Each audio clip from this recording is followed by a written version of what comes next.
All right, I'm going to go ahead and call this next work session to order. And this one is on a work session on AO 2019-104, changing the timeline for ballot propositions. Let's go ahead and start with introductions, starting on this end. John Weddleton. Crystal Kennedy. Red Dice. Meg Valentin. Pete Peterson. Suzanne LeGrand. Felix Severa.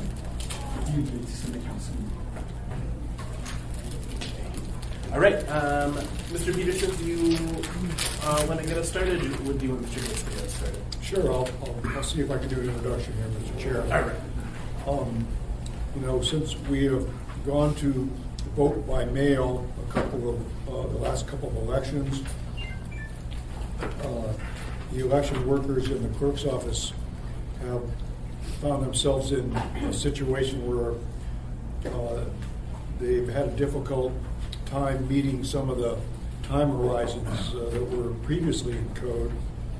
And so we've gone back and taken a look at those and made some adjustments in this AO to try to make it more realistic for them to be able to get everything done on time. And we are trying to get this passed far enough in advance of next April's election so that people who are trying to get initiatives on the ballot or candidates will be aware of the situation before they file or before they get in a time crunch. So that's the basis for us trying to make some of these changes. Great, thank you. Mr. Gates, do you want to go ahead and walk us through it? Sure. Thank you, Mr. Peterson. That was a great introduction for the overall purpose of this ordinance.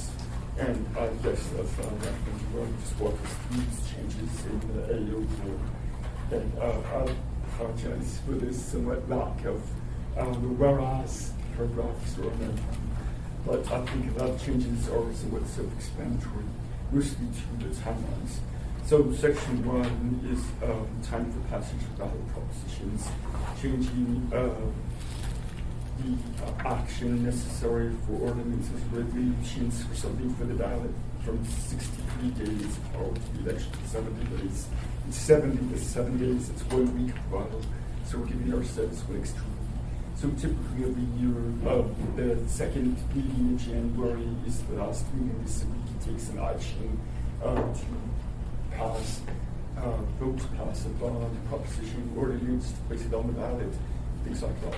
This one's important because we often find ourselves after passage, it needs to go on the ballot comp, and the comp is sent to proofreaders, including myself and the secretary, to make sure every proposition is written exactly how it's supposed to be here, according to ordinance and so forth. And we find ourselves from time to time in years in a crunch that really makes it difficult to do that. And having gone over the country last year, we had a mistake that cost us some money to actually go down and fix it before sending in final copy to the printer for manually. So this 1 week additional time is really helpful for us. It might mean that the 7 meeting schedule will just reshifted back, so it's not the last week of January, the second week of the third week of January for the last December meeting, so we can move that time on. Otherwise, that's the purpose of that change. I think that's a big one that sort of prompted this. We also have in section 2 at the bottom of page 1, the qualifying for service area boards is widened to determine registration as a writing candidate. And a lot of jurisdictions do this so that we don't have a bunch of writings, never getting to for small service areas right up at the day of the election. And it just creates real results from time to time. So you have to register. If you're not registered, your name is writing doesn't count. And here we just adjust the time from 5 days to 7 days, 1 week before the election, so your name is writing. And then 42 days is on 45 days for the special election. So On page 2, in section 3, the declaration of candidacy, Mr. Peterson explained that well. Again, we're just moving many things back 1 week by 7 days. I would also note that we made a few adjustments so that the notice of vacancies, it's on section 5 at the bottom of page 2. We added a couple more days. Notice of vacancies previously was published the same day that you could first declare a candidacy for a vacancy. And that didn't make much sense. One published a few days or one published before that opens. So instead of 7 days, we got 1 days added for the notice of vacancies, just the publishing.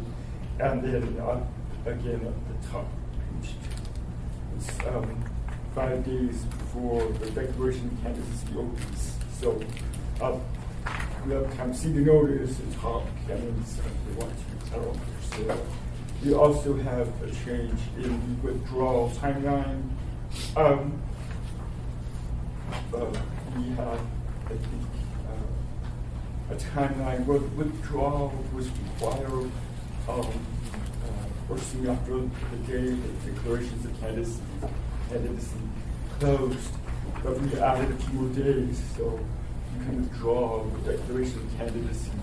I think it was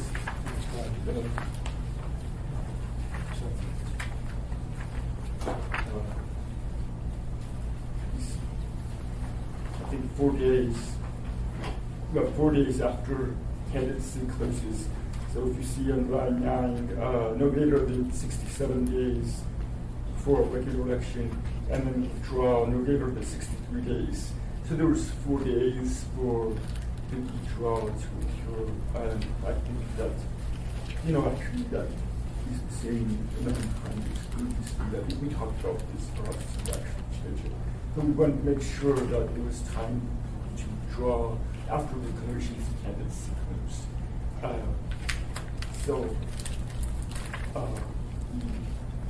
The next change in section 4, we added after certification of the special election. This was missing, it's in our other section of regular elections. But if you certify, certification usually occurs 1-2 weeks after the election day. And this is about the runoff election. And if we say 30 days after the runoff election, or the election day, 30 days, taking the time to certify is already eaten up 2 weeks at that time. So we say that the certification 30 days after that. So we don't know if we need to run out of certification. That'll give us time to get those ballots printed for the runoff election as well. Yeah, exactly. And me as well.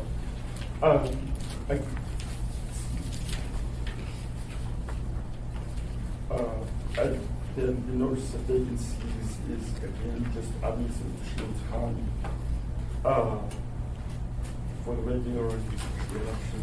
So on page 3, this is something that was more of consolidating 2 sections into this one about the notice of election. We have 3 different sections.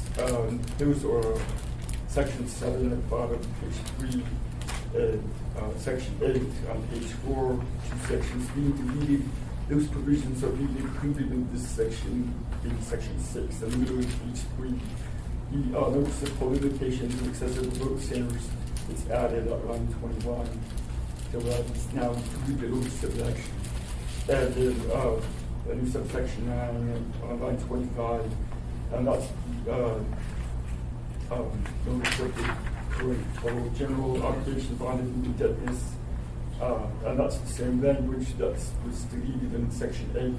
It's simply consolidated all these notices. So municipal clerk is to purchase 2 different ads in the paper and print them. Just give you one huge ad for all of the required notices that are published twice. And time for publication is subsection A on line 11. The first one. Again, changing the timelines a little bit, so there's more notice time given for the election, and then subsection 2, that time isn't changing, but no later than the day before the election, say notice published in the newspaper. We still have to publish in the newspaper, which is publication as well as everyone was that they choose part of their public notice campaign. But the municipal clerk talked about maybe instead of an ad that's this level, having a larger ad twice that has all of these notices in one place at one time when it's published. And so that's very, very helpful. And I wanted to note one other thing. This location of polling locations or accessible vote centers being published, and it connects to 1 week additional time giving us. And it sort of relates to our vote by mail process. Previously, we did have early voting. Actually, in 1975, when we unified, I think we had early voting at that time. We had one election day. And things have evolved since then. So now we have early voting implemented years ago. I don't know how long exactly, 10, 15, 20, where we had the ability to vote early 2 weeks before the election day. And now to vote by mail in our code, it stated that the ballot should be mailed 21 days before the election day, 2 weeks before. So the early voting now may be 21 days before you need have ballots printed and ready a bit earlier. So that's really a common sense justification for moving all this back about weeks. So we have time with the ballots and all that. They now be printed and ready for mailing 21 days before the election day. We had a small work group go through these changes that included municipal clerk, myself, my legal intern, Sadie, was Ms. Quinn Davidson, and the contractor. We have Dennis Wheeler, and then we had to go through the Ethics and Elections Committee, the distribution chairs, and now it's before the assembly. So we feel it's been well vetted in terms of these timeline changes. Could you speak to section 6, number 9, and why we're including that? That last piece again, Mr. Rivera, please. Section 6, number 9, And your last comment? and why it's included in here.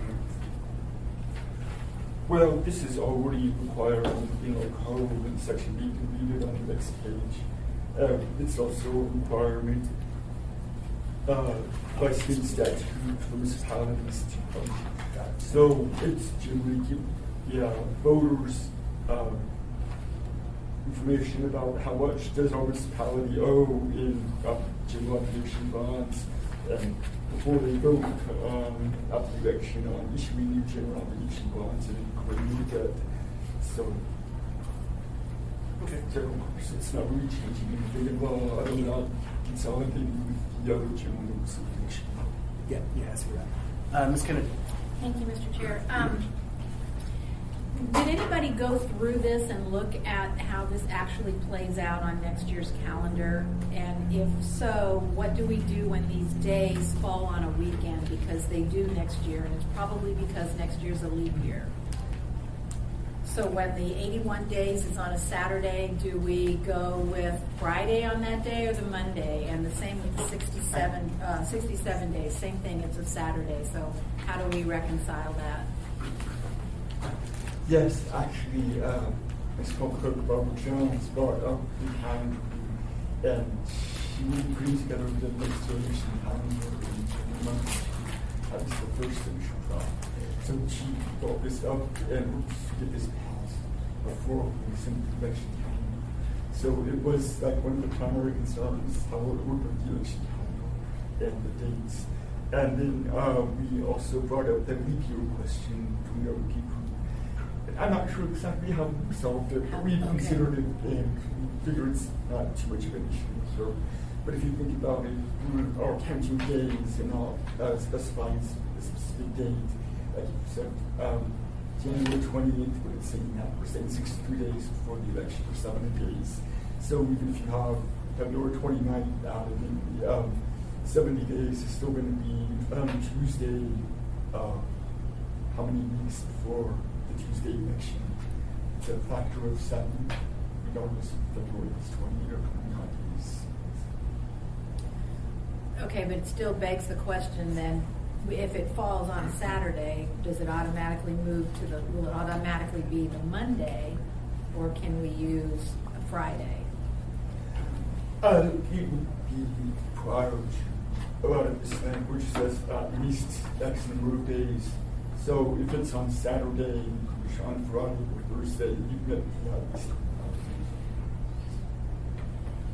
Okay, thanks. Can you repeat the last thing? I missed it.